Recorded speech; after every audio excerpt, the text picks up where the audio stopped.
First of all, yes, God is to blame. He is all-powerful, almighty, He is there. And therefore, if He is who He says He is, then it hasn't escaped His attention that there is significant suffering all around us. So you do have to turn to God and say, well, God, what do you say to this? It does look like a very obvious question, the question of how can God, who loves and is all-powerful, allow the possibility that anything evil could come into the world. And there we have, and this is a slightly mysterious area, but it seems to me to boil down to the question of, has God given human beings a choice? And we do have choices. It's evident we do. God has created something called humanity, mankind, with this incredible facility to make moral choices, right or wrong. We have chosen often the wrong, and in choosing the wrong, we are to blame for those choices. It's a rather hypothetical point, but it is still there, the point that is it possible to have a rational, free human being without the possibility of choice? Of course not. Now, we can't point back over our shoulder a long way and say, well, it was all their fault, who am I to carry the blame for that? Because if we're honest, we all do something the same ourselves day by day, all the time.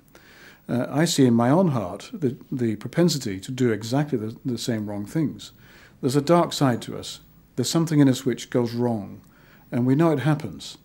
And when it goes wrong, we are held responsible. We are to blame for the mess we get ourselves into.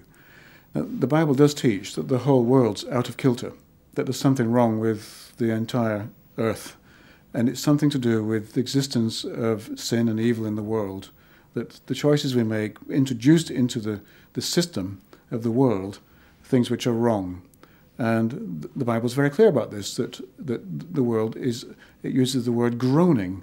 Everything's groaning, as if it's kind of groaning and creaking and experiencing the pain of what's been brought into the world. We tend to think of evil, sin, and wrong as being little things bit by bit. We sometimes we minimize it too much, and we don't realize that it's very serious indeed, that it has, if you like, cosmic consequences, massive consequences for the whole of our world. So why did God create a world in which pain and suffering are possible?